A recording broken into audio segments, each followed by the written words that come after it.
காங்கிரஸ் கட்சியினுடைய ஆட்சியில் தான் வக்பு சொத்துக்கள் சரியாக பராமரிக்கப்படல. காங்கிரஸ் கட்சியினுடைய ஆட்சியில தான் வக்பு சொத்துக்களை முஸ்லீம்களில் உள்ளவர்களே ஆக்கிரமிச்சு அவர்கள் அனுபவித்து வந்தார்கள்.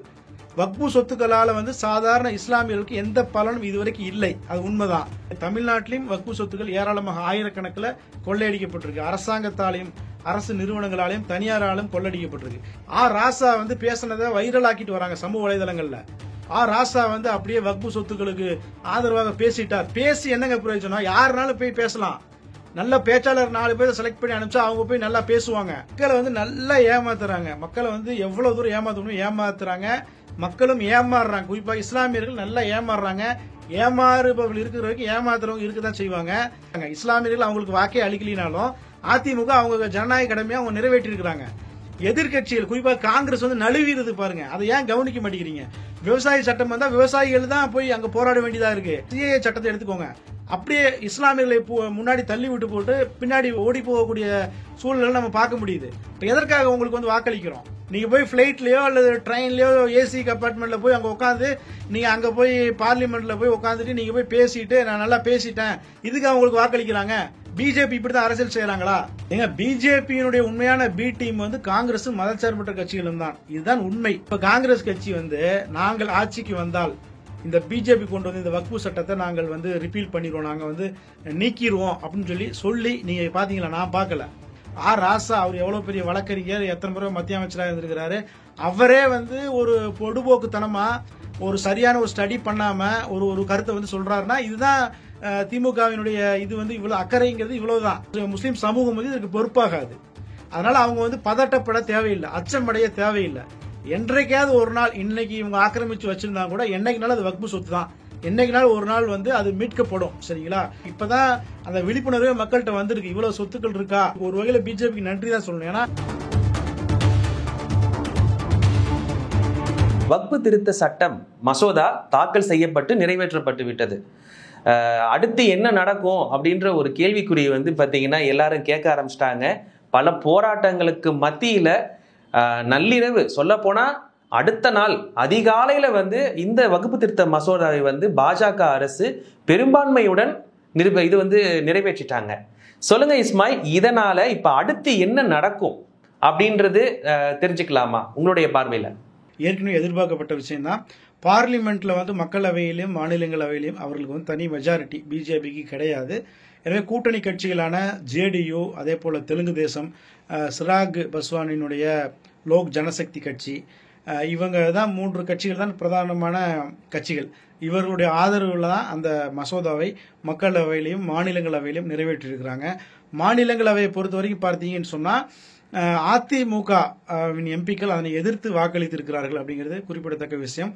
பாமக எதிர்த்து வாக்களிக்காம வெளிநடப்பு செய்திருக்கிறார்கள் அப்படிங்கிறதையும் ஜி.கே. வாசன் அவர் ஆதரிச்சு பிஜேபி ஆதரிச்சு வாக்களிச்சிருக்கிறார். தொடர்ந்து இஸ்லாமியர்கள் இந்தியா முழுவதும் ஏமாற்றப்பட்டு வருகிறார்கள். அதாவது பாரதிய ஜனதாவால் தாக்கப்பட்டு வருகிறார்கள் அப்படிங்கிறது எல்லோருக்குமே தெரியும். எல்லோருமே அதை பத்தி பேசுறோம். இன்றைக்கு கூட பார்த்தீங்கன்னா இந்தியா முழுவதும் வக்பு இந்த சட்டத்தை எதிர்த்து இஸ்லாமியர்கள் பெரிய போராட்டங்கள் நடத்திட்டு வராங்க. ஆனால் இது எல்லாமே பார்த்தீங்கன்னா போகாத ஊருக்கு வழி. ஏன்னா பிஜேபிங்கிறவங்க டிசைட் பண்ணிட்டாங்க, அவங்க இஸ்லாமியர்களுக்கு எதிரான கட்சி தான் நாங்க அப்படிங்கிறத டிக்ளேர் பண்ணிட்டாங்க. கடந்த 12 ஆண்டுகளுக்கு மேலாக 10 ஆண்டுகளுக்கு மேலாக அவங்க அதற்கான அவங்க கொண்டு வரக்கூடிய சட்டங்கள் எல்லாமே அப்படிதான் இருக்கு. இவங்களை கண்ட்ரோலே பண்ண முடியாது. இவர்கள் ஆட்சியிலிருந்து போகக்கூடிய வரைக்கும் இவங்க இப்படிதான் செஞ்சுட்டு இருப்பாங்க. சரி, இப்ப இந்த விஷயத்துல வக்பு விஷயத்துல இஸ்லாமியர்களை ஒரு தரப்பு குற்றம் சொல்றாங்க. யார் சொல்றாங்க அப்படின்னா இஸ்லாமியர்களை குற்றம் சாட்டுவது என்ன அப்படின்னா, நீங்க வக்பு வாரியத்தை சரியாக நீங்க வக்பு சொத்துக்களை பராமரிக்கவே இல்லை, நீங்க வக்பு சொத்துக்களை அப்படியே போட்டு விட்டீங்க, அதனால அவங்க ஆக்கிரமிச்சிட்டாங்க, இப்ப அதனால சட்டம் கொண்டு வராங்க. இதெல்லாம் எப்படின்னா ரொம்பவும் கேலி கூத்தான ஒரு விஷயம். எந்த இஸ்லாமியர் கையில வக்பு சொத்துக்களை கொடுத்து ஒவ்வொரு இஸ்லாமியர் கையில ஒரு வக்பு சொத்தை கொடுத்து நீங்க பாதுகாத்து வைங்கன்னு சொல்லி அவங்க அதை ஏதோ தாரை வார்த்தது மாதிரியும், நாட்டை கிட்டத்தட்ட 70 ஆண்டுகளாக ஆட்சி செய்தது யார்? சுதந்திரத்துக்கு பிறகு அதிகமான ஆண்டுகள் இந்த நாட்டை ஆட்சி செய்தது யார்? தேசிய அளவில் யார் ஆட்சி செஞ்சா? காங்கிரஸ் கட்சி தான் ஆட்சி செஞ்சாங்க. காங்கிரஸ் கட்சியினுடைய ஆட்சியில் தான் வக்பு சொத்துக்கள் சரியாக பராமரிக்கப்படல. காங்கிரஸ் கட்சியினுடைய ஆட்சியில தான் வக்பு சொத்துக்களை முஸ்லீம்களில் உள்ளவர்களே ஆக்கிரமிச்சு அவர்கள் அனுபவித்து வந்தார்கள்.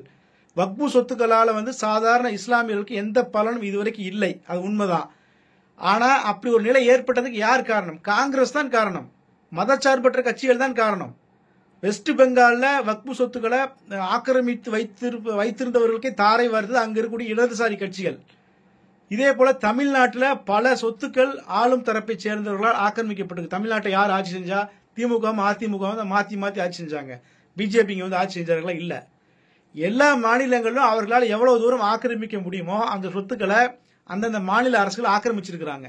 பிஜேபி ஆளக்கூடிய மாநிலங்களில் பிஜேபியும் ஆக்கிரமிச்சிருக்கிறாங்க. மத்திய பிரதேச மாநிலத்தில் 2000ஆம் ஆண்டு தான் வக்பு சொத்துக்களை வந்து டிஜிட்டல் மயப்படுத்துறாங்க. அதாவது ஒட்டுமொத்தமாக சொத்துக்களை டிஜிட்டல் மயப்படுத்துறாங்க 2000ஆம் ஆண்டு. அப்ப என்ன செய்யறாங்க அப்படின்னா, அதாவது அந்த ஒரு இணையதளத்தை கிரியேட் பண்ணி அந்த இணையதளத்தில் வந்து ஆவணங்களை டிஜிட்டல் மயப்படுத்துறாங்க. அப்படி படுத்தும் போது அரசாங்க சொத்து தனியார் சொத்து அப்படிங்கிற 2 காலம் தான் அந்த இணையதளத்தில் கொடுக்கப்பட்டிருக்கு. அரசாங்க சொத்து தனியார் சொத்து. வக்பு சொத்துக்கு ஒரு காலமே இல்லை. பல லட்சம் கோடி ரூபாய் மதிப்பிலான வக்பு சொத்துக்கள் அங்க அந்த மாநிலத்தில் இருக்கு. ஆனா அந்த சொத்துக்களை வந்து முறையாக வந்து அந்த இணையதளத்தில் அவர்கள் ஆவணப்படுத்தவே இல்லை. வக்பு சொத்துக்கள் அனைத்தையும் கொண்டு போய் என்ன செய்யறாங்கன்னா அரசாங்க சொத்துங்கிற அந்த காலம்ல வந்து வகைப்படுத்துறாங்க. மத்திய பிரதேச மாநிலம் உஜ்ஜைனில் இருக்கக்கூடிய மகா கல்லேஸ்வரர் கோயில் மிகவும் பிரபலம் வாய்ந்த கோயில். அந்த கோயில்ல வந்து எப்படி உத்தரப்பிரதேச மாநிலத்தில் கும்பமேளா நடந்ததோ அதே மாதிரி 2028ஆம் ஆண்டு மத்திய பிரதேச மாநிலத்தில் நடக்க இருக்கு. அதுக்காக வேண்டி கிட்டத்தட்ட ஒரு 7500 கோடி ரூபாய் பட்ஜெட்டை வந்து மத்திய பிரதேச பாஜக அரசு ஒதுக்கி இருக்கிறாங்க. இப்ப அவங்களுக்கு நிலம் வேணும். அந்த கோயிலை ஒட்டி ஒரு வக்பு நிலம் வந்து கிட்டத்தட்ட ஒரு 3 ஏக்கர் வக்பு நிலம் அங்க இருக்கு. அந்த நிலத்துல வந்து 2000 பேர் தொழுவக்கூடிய ஒரு பெரிய பள்ளிவாசல், அதே போல அடக்கத்தலம், அதே போல வந்து ஏராளமான 250 கடைகள், வீடுகள் இதெல்லாம் இருக்கு. இப்ப இந்த சொத்துக்களை வந்து ஏற்கனவே அரசாங்க ஆவணம் 1985ஆம் ஆண்டு மத்திய பிரதேச மாநிலத்தில் கடைசியாக நிலங்களை வந்து அவங்க ஆவணப்படுத்தும் போது வக்பு வாரியத்திற்கு அந்த ஊர்ல மட்டும், அதாவது வந்து சொல்ல போனா உஜ்ஜைன் நகரத்தில் மட்டும் கிட்டத்தட்ட 1400 சொத்துக்கள் வக்பு வாரியத்திற்கு சொந்தம் அப்படின்னு சொல்லி அவங்க வந்து 1985 மென்ஷன் பண்றாங்க. 2000ஆம் ஆண்டு என்ன செய்யறாங்க, அது டிஜிட்டல் மயப்படுத்தப்பட்ட சொத்துக்களை எல்லாம் கவர்மெண்ட் கணக்கில் சேர்த்துறாங்க. இப்போ போய் என்ன செய்யறாங்க அப்படின்னா, இப்போ அண்மையில அந்த நான் சொல்லக்கூடிய அந்த குறிப்பிட்ட இடம், அதுல 250 வீடுகள், கடைகள், இது எல்லாத்தையும் வந்து ஆக்கிரமிப்பு அகற்றம், இது அரசாங்க நிலம், இங்க இருக்கிற ஆக்கிரமிப்புல அகற்றம்னு சொல்லி அதை எல்லாத்தையும் அகற்றிட்டு அங்க இருந்தவர்களுக்கெல்லாம் தற்காலிகமாக ஒரு தொகையை வந்து இழப்பீடுன்னு சொல்லி கொடுத்து கிட்ட 30 கோடி ரூபாய் கொடுத்து அவங்க எல்லாத்தையும் அங்கிருந்து அகற்றிட்டாங்க. ஆக்சுவலா அந்த இடம் வக்பு வாரி சொந்தமான இடம். அப்ப பிஜேபியினுடைய கண்ட்ரோல்ல அந்த மாநிலம் 20 ஆண்டுகளாக இருக்கு. அதனால பிஜேபி சார்ந்தவர்கள் தான் வக்பு வாரி தலைவர்களாக நியமனம் செய்யப்படுறாங்க. இந்த சூழல்ல அங்க வந்து கிட்டத்தட்ட அவ்வளவு பெரிய இடம் வந்து அங்க வந்து போயிருக்கு. 1400 சொத்துக்கள் இருந்ததுல வந்து பாத்தீங்கன்னா இப்ப வக்பு சொத்து அங்க எதுவுமே இல்லை. இது வந்து உஜ்ஜைன் நகரத்துல மட்டும்.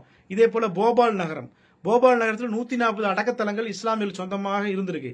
இப்போ 1985 கணக்கு படி இப்ப போய் பார்க்கும்போது பாத்தீங்கன்னா வெறும் 40 இடம் தான் இருக்கு. 40 அடக்கத்தலங்கள் தான் இஸ்லாமியர்கள் சொந்தம். 100 அடக்கத்தலங்களை கொள்ளையடிச்சிருக்காங்க. உத்தரப்பிரதேச மாநிலத்தில் கிட்டத்தட்ட 57,000 வக்பு சொத்துக்கள் கொள்ளையடிக்கப்பட்டிருக்கு உத்தரப்பிரதேச மாநிலத்தில். இப்ப இது வந்து உத்தரப்பிரதேசம் மட்டும் கிடையாது, தமிழ்நாட்டிலும் வக்பு சொத்துக்கள் ஏராளமாக ஆயிரக்கணக்கில் கொள்ளையடிக்கப்பட்டிருக்கு. அரசாங்கத்தாலையும் அரசு நிறுவனங்களாலையும் தனியாராலும் கொள்ளையடிக்கப்பட்டிருக்கு. இப்ப இதெல்லாம் யாரு? பிஜேபி வந்து செஞ்சாங்களா? பிஜேபி இன்னைக்கு சட்டம் கொண்டு வந்து அந்த திருடின இடத்த பூரா அவங்க பக்கம் சேர்ப்பதற்கான சட்டத்தை இன்னைக்கு கொண்டு வராங்க. பட் இதெல்லாம் வந்து சரியாக முஸ்லீம்கள் பராமரிக்கல, சரியாக முஸ்லீம்கள் அதை விட்டுட்டாங்க, அதனாலதான் அவங்க எடுக்கிறாங்கன்னு சொல்றது அயோக்கியத்தனமான ஒரு குற்றச்சாட்டு.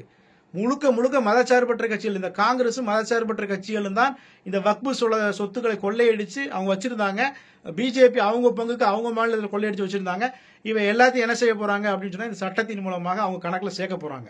இப்ப இதன் மூலமாக கணிசமான வக்பு சொத்துக்கள் அப்படியே வந்து வக்பு வாரியத்திலிருந்து அப்படியே வந்து தனியாருக்கும் அரசாங்கத்துக்கும் போக போகுது. இதுல வந்து இஸ்லாமியர்களுக்கு என்ன ரோல் இருக்கு? சாதாரண ஏழை இஸ்லாமியர்கள் என்ன செய்ய முடியும்? இன்றைக்கு இருக்கக்கூடிய இளைஞர்களோ இன்றைக்கு இருக்கக்கூடிய தலைமுறையோ எதுவுமே செய்ய முடியாது. ஏன்னா அதிகாரத்தில் இருந்தவங்க அதை வந்து கொள்ளையடிச்சு எல்லாமே பண்ணிட்டாங்க. இன்னைக்கு சட்டம் வந்துருச்சு. இன்னொரு கேள்வி நான் வந்து கேட்கிறேன். இப்ப நாடாளுமன்றத்தில் வந்து ஒரு எதிர்த்து வாக்களிப்பதன் மூலமாகவோ நாடாளுமன்றத்தில் வந்து இப்படி தீவிரமாக பிஜேபி எதிர்த்து பேசுறதுனாலயோ உடனே எல்லாமே மாறிடுமா? ராசா வந்து பேசினதை வைரல் ஆக்கிட்டு வராங்க சமூக வலைதளங்கள்ல. ராசா வந்து அப்படியே வக்பு சொத்துக்களுக்கு ஆதரவாக பேசிட்டார். பேசி என்னங்க பிரயோஜனம்? யாருனாலும் போய் பேசலாம். நல்ல பேச்சாளர் 4 பேரை செலக்ட் பண்ணி அனுப்பிச்சா அவங்க போய் நல்லா பேசுவாங்க.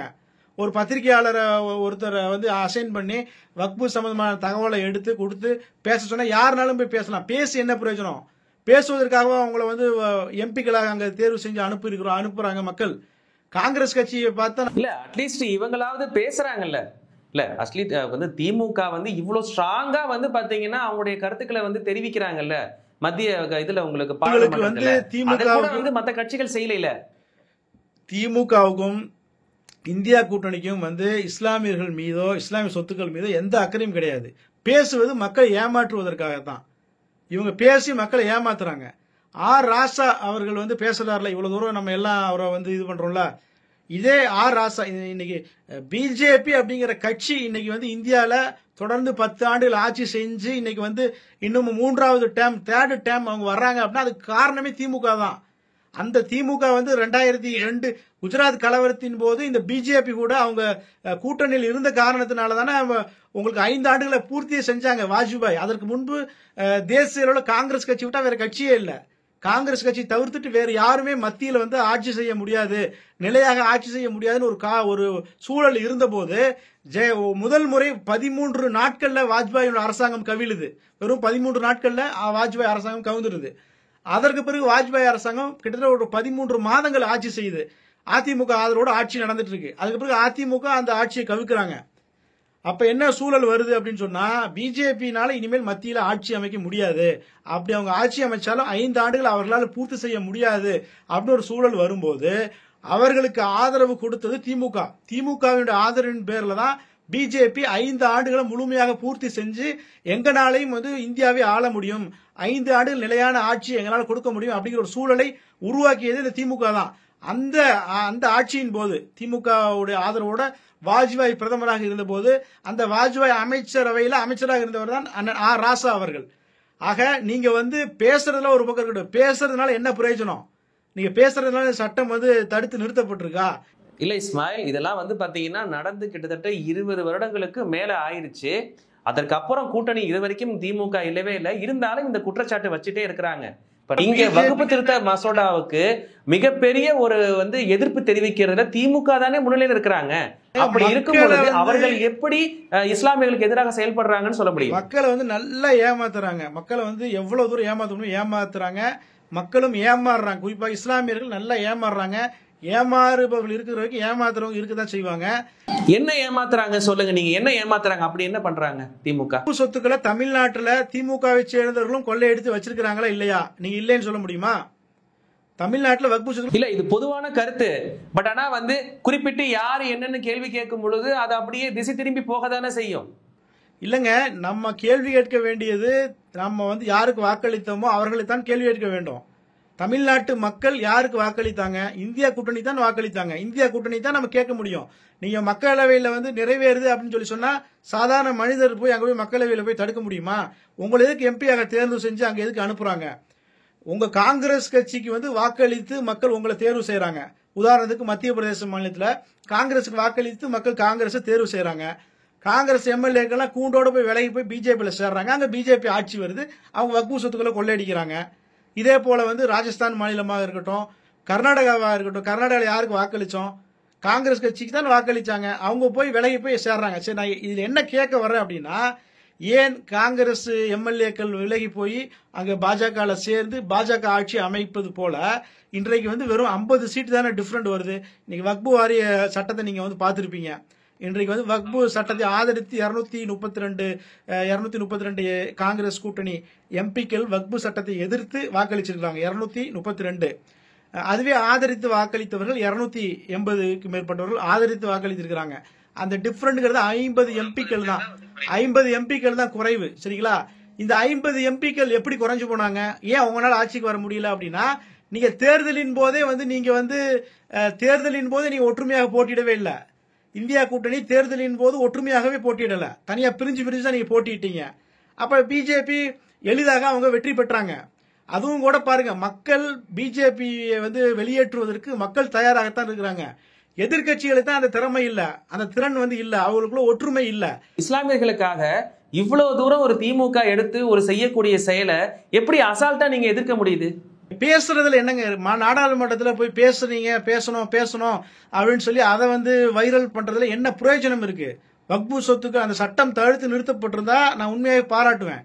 தடுத்து நிறுத்தக்கூடிய அந்த வலிமை யார்கிட்ட இருக்கு? காங்கிரஸ் தான் இருக்கு. அதிமுக மக்களவையில இல்லை. சரிங்களா? அவங்க மாநிலங்களவையில மட்டும் தான் இருக்கிறாங்க. அவங்க எதிர்த்து வாக்களிச்சிருக்காங்க. அவங்களுடைய கடமையை அவங்க நிறைவேற்றிட்டாங்க. சரிங்களா, அவங்க கடமையாக அவங்க நிறைவேற்றியிருக்கிறாங்க. சரிங்களா, போன சட்டமன்ற தேர்தலில் வந்து தமிழ்நாட்டில் உள்ள ஒட்டுமொத்தமான இஸ்லாமியர்கள் யாருக்கு வாக்களிச்சாங்க? திமுக கூட்டணிக்கு வாக்களிச்சாங்க, பிஜேபிக்கு வாக்களிக்கல. அப்படி பிஜேபிக்கு வாக்களிக்காத நிலையிலும் கூட, அதாவது அதிமுகவிற்கு வாக்களிக்காத நிலையிலும் கூட, பிஜேபி அதிமுக கூட்டணிக்கு இஸ்லாமியர்கள் வாக்களிக்காத நிலையிலும் கூட, அதிமுக வந்து அந்த எம்எல்ஏக்கள் மூலமாகத்தான் மாநிலங்களவை எம்பிக்கள் தேர்வு செய்யப்படுறாங்க. அந்த மாநிலங்களவை எம்பிக்கள் தான் இன்னைக்கு போய் வக்பு சட்டத்துக்கு எதிராக அவங்க வந்து ஓட்டு போட்டு வந்திருக்கிறாங்க. அவங்க கடமையை அவங்க நிறைவேற்றிட்டாங்க. இஸ்லாமியர்கள் அவங்களுக்கு வாக்கே அளிக்கலினாலும் அதிமுக அவங்க ஜனநாயக கடமையை அவங்க நிறைவேற்றிருக்கிறாங்க. நாம உங்கள்கிட்ட கேட்பது வந்து எதிர்த்து வாக்களிப்பது அப்படிங்கறது, அதை மட்டும் தான் நீங்க செய்வீங்க அப்படின்னு சொன்னா அப்ப பிஜேபி தான் ஜெயிக்கும். பிஜேபியோட சட்டங்கள் தான் தொடர்ந்து கொண்டு வரப்படும். ஒவ்வொரு முறையும் வந்து சிஏஏ சட்டமாக இருந்தாலும் சரி, அது விவசாயிகள் சட்டமாக இருந்தாலும் சரி, எதிர்கட்சிகள் குறிப்பாக காங்கிரஸ் வந்து நழுவிறது பாருங்க. அதை ஏன் கவனிக்க மாட்டேங்கிறீங்க? விவசாய சட்டம் வந்தா விவசாயிகள் தான் போய் அங்க போராட வேண்டியதா இருக்கு.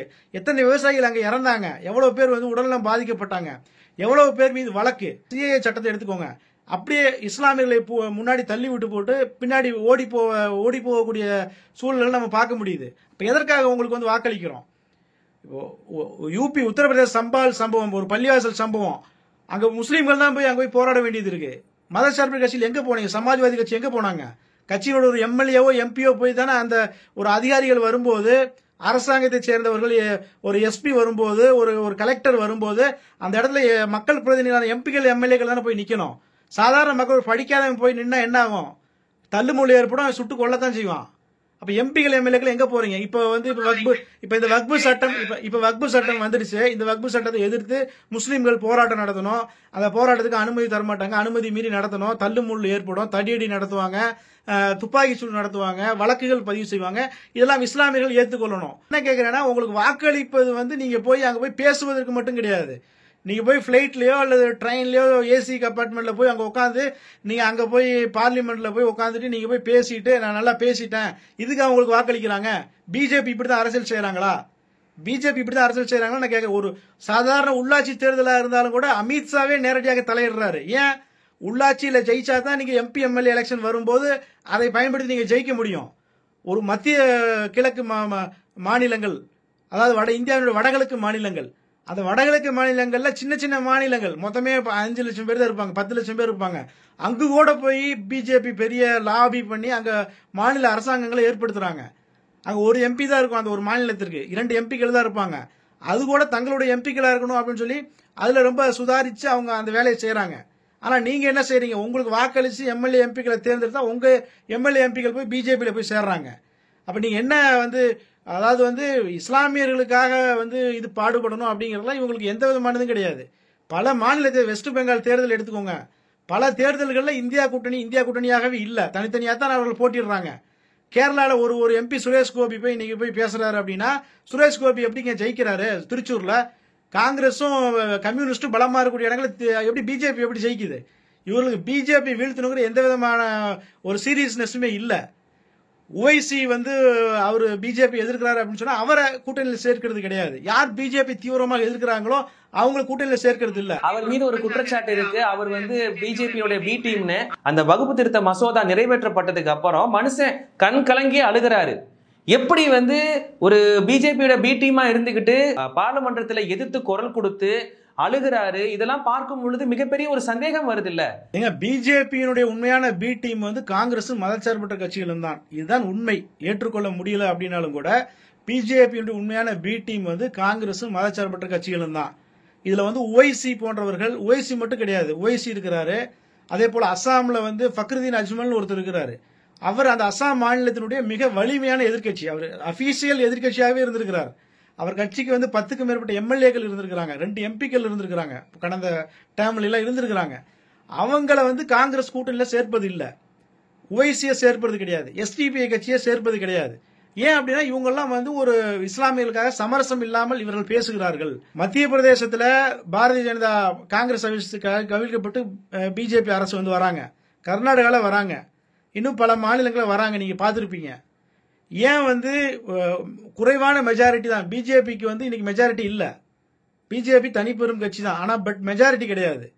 அப்ப மதச்சார்பற்ற கட்சிகளான நிதிஷ்குமாரோ அல்லது அதே போன்ற சிராக் பஸ்வான் அவருடைய கட்சி இருக்கு, அதே போல சந்திரபாபு நாயுடு கட்சி இருக்கு. இவர்கள் எல்லாம் சேர்த்து ஒருங்கிணைத்து பிஜேபி அல்லாத ஒரு அரசை காங்கிரஸ் நினைச்சா உருவாக்க முடியுங்கிறது என்னுடைய கருத்து. ராகுல் காந்தி நினைச்சாருன்னா உருவாக்க முடியும். ஆனா அவங்க அதற்காக பிஜேபி வரவே கூடாதுங்கிற அந்த ஸ்டாண்டுக்கு அவங்க போகல. அவங்க எப்படி போறாங்க அப்படின்னா, நம்ம தனி மெஜாரிட்டியோட நாம வரணும், காங்கிரஸ் தனி மெஜாரிட்டியோட வரணும், வந்தா நமக்கு தேவையான விஷயங்களை நம்ம சாதிச்சுக்கலாம், பிஜேபி இருந்தா இருந்துட்டு போகட்டும், இன்னும் 5 வருஷம் இருந்துட்டு போகட்டும் அப்படிங்கிற ஒரு அதாவது என்ன சொல்றதுன்னா, ரொம்ப ஒரு மிதப்புல வந்து தான் இப்படி அவங்க இருக்கிறாங்க. அதனாலதான் இந்த மாதிரி சட்டங்கள்லாம் பிஜேபி கொண்டு வராங்க. நிதிஷ்குமார் இந்தியா கூட்டணி உருவாக்கியது யார் தான்? நிதிஷ்குமார். அவர் வந்து என்ன செய்யறாரு, எனக்கு பிரதமர் இது எனக்கு கொடுங்க, பிரதமர் வேட்பாளராக என்னை நிறுத்துங்க அப்படின்னு சொல்றாரு. அவரை வந்து அதை ஏற்றுக்கொள்ளாம அவர் ஏற்றுக்கொள்ளல. அதனால அவர் என்ன செய்யறாரு, வெளியேறாரு. இப்ப ராகுல் காந்தி அவர்கள் நினைச்சா, காங்கிரஸ் கட்சி நினைச்சாங்க அப்படின்னு சொல்லி சொன்னா, அவர்கள் பிஜேபி இல்லாத ஒரு அரசை இப்போது கூட அவர்களால் ஏற்படுத்த முடியும். ஆனா அவங்க ஏற்படுத்த தயார் இல்லை. அப்ப பார்லிமெண்ட்ல போய் பேசுறாங்கன்னா பேசி என்னங்க பிரயோஜனம்? பேசுறதுனால என்ன மாறப்போகுது? இன்னொரு கொஸ்டின் நான் கேட்கிறேன். அதாவது இந்த ஒரு சூழல்ல கூட காங்கிரஸ் கட்சி, ராகுல் காந்தி எங்க வர வாக்கெடுப்பு கடைசி நேரத்தில் வந்தார், அதே போல பிரியங்கா காந்தி வரல, இதெல்லாம் குற்றச்சாட்டுகளாக இருக்கு. நான் என்ன கேட்கிறேன், இப்ப காங்கிரஸ் கட்சி வந்து நாங்கள் ஆட்சிக்கு வந்தால் இந்த பிஜேபி கொண்டு வந்து இந்த வக்ஃபு சட்டத்தை நாங்கள் வந்து ரிப்பீல் பண்ணிடுவோம், நாங்க வந்து நீக்கிடுவோம் அப்படின்னு சொல்லி நீங்க பாத்தீங்களா? நான் பார்க்கல. இல்ல, சொல்லல, எங்கேயுமே சொல்லப்படல. பொடா சட்டம் இருந்தது. பொடா சட்டம் வந்து சர்ச்சைக்கு உள்ளான நிலையில பிஜேபி அரசு அதை கொண்டு வந்தாங்க, காங்கிரஸ் அரசு அதை நீக்கினாங்க, பொடா சட்டத்தை நீக்கினாங்க. இப்படி பல சட்டங்களை வந்து நீக்கி இருக்கிறாங்க. கடந்த அரசாங்கம் கொண்டு வந்த சட்டங்களை நீக்கி இருக்கிறாங்க. விவசாயிகள் சட்டத்தை வந்து பிஜேபி அரசே கொண்டு வந்து அதற்கு பிறகு நாங்கள் ஒரு ஸ்டெப்பு கூட அதுல இருந்து பின்வாங்க மாட்டோம்னு சொல்லிட்டு அதுக்கப்புறம் அவங்களே அதை பின்வாங்கி இருக்கிறாங்க. அதுல இருந்து அதெல்லாம் நடந்திருக்கு. இப்ப இந்த சட்டம் நிறைவேற்றப்பட்டு விட்டது. இதற்கு ஏதோ ஒரு வகையில வந்து பாத்தீங்கன்னா ஆளும் தரப்பும் எதிர்த்தரப்பும் எல்லாருமே காரணம்ன்றது அவங்களுடைய குற்றச்சாட்டு. சரி, இதுக்கப்புறம் இஸ்லாமியர்களுக்கு எந்த அளவு பாதிப்பு வரும்? இஸ்லாமியர்கள் பெரும்பாலானவர்கள் உழைத்து சம்பாதித்து அதன் மூலமா வரக்கூடிய வருமானத்தை வச்சுதான் அவங்க சாப்பிட்றாங்க. அந்த வருமானம் வச்சு தான் அவங்க வந்து நிறைய நலத்திட்டங்கள், நலப்பணிகளுக்கு, மார்க்க பணிகளுக்கு அவங்க டொனேஷன் கொடுக்குறாங்க. மார்க்க பணி சாராத பல மக்களுக்கு, உங்களுக்கு வந்து வெள்ளம் ஏற்பட்டாலும் சரி, பேரிடர் ஏற்பட்டாலும் சரி, உதவி செய்யறாங்க. இஸ்லாமியர்களுக்கு உதவி செய்யறாங்க அப்படின்னு சொன்னா வக்ஃபு சொத்தை வச்சு உதவி செய்யல. அவங்க தாங்கள் சொந்தமாக சம்பாதித்த சொத்துக்களை வச்சு தான் உதவி செய்யறாங்க. தங்கள் சொந்த பணத்தை வச்சு தான் அவங்க மருத்துவ தேவைகளை பூர்த்தி செய்யறாங்க. தங்கள் சொந்த பணத்தை வச்சு தான் அவங்க வந்து கல்வி தேவைகளை பூர்த்தி செய்யறாங்க. அரசியல் அவங்க போய் நிற்கும் போது கூட அவங்க தங்களுடைய சொந்த பணத்தை வைத்து அந்த மக்கள்கிட்ட இருந்து, சாதாரண உழைக்கும் மக்கள்கிட்ட இருந்து அவங்க வந்து ஒரு நன்கொடைகளை வாங்கி தான் பண்றாங்க. உண்மையை சொல்ல போனா வக்ஃபு சொத்துக்களால சாதாரண ஏழை எளிய இஸ்லாமியர்கள் பயன்பெறவே இல்லை. இஸ்லாமியர்கள் குறிப்பிடத்தக்கவர்கள் தான் இந்த வக்ஃபு சொத்துக்களை வைத்து இவ்வளவு நாட்களாக பயன்பெற்றாங்க. இப்ப அவங்க பயன்பெற்றாங்கல்ல, அதுவும் சேர்ந்து இன்றைக்கு வந்து பறிபோக போகுது. கணிசமான சொத்துக்கள் வந்து அரசாங்கத்தின் சொத்துக்கள் அப்படின்னு சொல்லி லிஸ்ட் பண்ணிருக்காங்களா, அந்த சொத்து பூரா இப்ப அரசாங்கத்தின் சொத்தாக மாறப்போகுது. மீதி உள்ளது எஞ்சிய இந்த நம்ம ஏற்கனவே நாம நேரடியாக நிர்வாகம் செய்யக்கூடிய பள்ளிவாசல்கள், நேரடியாக கண்ட்ரோல் இருக்கக்கூடிய அந்த விஷயங்கள் மட்டும் அப்படியே இருக்க போகுது. இதுல பெரும்பான்மையான சொத்துக்கள் வந்து இந்தியா பாகிஸ்தான் பிரிவினையின் பொழுது பாகிஸ்தானுக்கு சென்ற இந்திய இஸ்லாமியர்கள் இவர்கள் வந்து வழங்கிய சொத்துக்கள் நிறைய இருக்குது அப்படின்ற மாதிரி ராசா அவர்கள் வந்து குறிப்பிட்டாரு. இது எந்த அளவுக்கு உண்மை? அது ஒரு சொன்ன கருத்து தவறான ஒரு தகவலை அவர் கொடுத்திருக்கிறார். அது வந்து எதிரி சொத்து, அது வேற.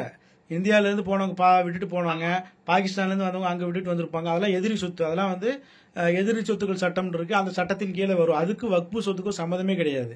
அவர் வந்து ஒரு தவறான தகவலை, புதுசா ஒரு விஷயத்த சொல்றோம் அப்படிங்கிற பேர்ல தவறான ஒரு தகவலை ராசா, அவர் எவ்வளவு பெரிய வழக்கறிஞர், எத்தனை முறை மத்திய அமைச்சராக இருந்திருக்கிறாரு, அவரே வந்து ஒரு பொடுபோக்குத்தனமா ஒரு சரியான ஒரு ஸ்டடி பண்ணாம ஒரு கருத்தை வந்து சொல்றாருன்னா, இதுதான் திமுகவினுடைய இது வந்து இவ்வளவு அக்கறைங்கிறது இவ்வளவுதான். ஒரு கருத்தை வந்து அபிஷியல் தொலைக்காட்சி சேனல்ல அவர் சொல்றாரு. அப்படி சொல்லும் போது அந்த கருத்தைவாது ஒரு ஒழுங்கா சொல்லணும்ல, அந்த கருத்தை கூட ஒரு ஒழுங்கா சொல்லாம போற போக்குல வந்து பாகிஸ்தான்ல இருந்து வந்தவங்க விட்டுட்டு போன சொத்துன்னு பிஜேபி காரன் கூட அப்படி சொல்லல. இது வரைக்கும் பிஜேபி காரன் கூட சொல்லாத ஒரு தகவலை அவர் வந்து சொல்லியிருந்தாரு. அதை நம்ம பார்த்தோம். அது தவறா சொல்லியிருக்கிறாரு, அவ்வளவு. அதுக்கு பிறகு அவர்கிட்ட நீங்க போய் கேளுங்க, அதை யாராவது கேட்டிருந்தாங்க அப்படின்னா அவர் சொல்லியிருப்பாரு, தெரியாம சொல்லியிருப்பாரு. இன்னும் யாரும் போய் கேட்க கூட ஆள் கிடையாது, அதனால அவர் சொல்லல. இதுல வந்து நான் சொல்லக்கூடிய விஷயம் என்ன அப்படின்னா, இப்போது இருக்கக்கூடிய இந்த தலைமுறை இளைஞர்களாக இருந்தாலும் சரி, முதியவர்களாக இருந்தாலும் சரி, இவங்க செஞ்ச குற்றம் கிடையாது. இது வக்ஃபு சொத்துக்கெல்லாம் பறிபோகுது அப்படின்னா அதற்கு காரணம் இவங்க கிடையாது. அதற்கு காரணம் இவ்வளவு நாட்களாக இந்த இந்தியாவை ஆட்சி செய்த இந்த மதச்சார்பற்ற கட்சிகள் தான் காரணம். இரண்டாவது காரணம் இப்போது அந்த சொத்துக்களை நேரடியாக திருடக்கூடிய பிஜேபி. சரிங்களா? இவங்க 2 பேரும் சேர்ந்து ஏற்கனவே ஒருத்தவங்க கொள்ளையடிச்சாங்க, இப்ப இன்னொருத்தவங்க கொள்ளையடிக்க போறாங்க. அவ்வளவுதான். முஸ்லீம் சமூகம் வந்து இதில் எந்த விதமாக முஸ்லீம் சமூகம் வந்து இதற்கு பொறுப்பாகாது. அதனால அவங்க வந்து பதட்டப்பட தேவையில்லை, அச்சமடைய தேவையில்லை. என்றைக்காவது ஒரு நாள், இன்னைக்கு இவங்க ஆக்கிரமிச்சு வச்சிருந்தா கூட என்னைக்குனாலும் அது வக்பு சொத்து தான். என்னைக்குனாலும் ஒரு நாள் வந்து அது மீட்கப்படும். சரிங்களா? வரலாறுகளில் அப்போ நம்ம நிறைய விஷயங்களை பார்க்கிறோம். அதனால என்னைக்குனாலும் அது வந்து மீட்கப்பட்டுரும். இன்றைக்கு வந்து வலிமை இல்லை. இப்பதான் அந்த விழிப்புணர்வே மக்கள்கிட்ட வந்திருக்கு. இவ்வளவு சொத்துக்கள் இருக்கா, இவ்வளவு விஷயங்கள் இருக்காங்கிற விழிப்புணர்வு இப்பதான் மக்களுக்கு வந்திருக்கு. அதனால இது வந்து இன்னும் பூதாகரம் ஆகும். இதற்கு ஒரு வகையில் பிஜேபிக்கு நன்றி தான் சொல்லணும். ஏன்னா நிறைய பேருக்கு இவ்வளவு சொத்துக்கள் இருக்கா, இப்பெல்லாம் இருக்காங்கிறது இதுக்கு முன்பு தெரியாது. சரி இஸ்மாயில், அதாவது மிக்க நன்றி. இவ்வளவு நேரம் ஒதுக்கி நம்ம சேனலுக்கு உங்களுடைய பதில்களை கொடுத்தமைக்கு மிக்க நன்றி இஸ்மாயில். நன்றி நன்றி ஜஸ்டின், நன்றி.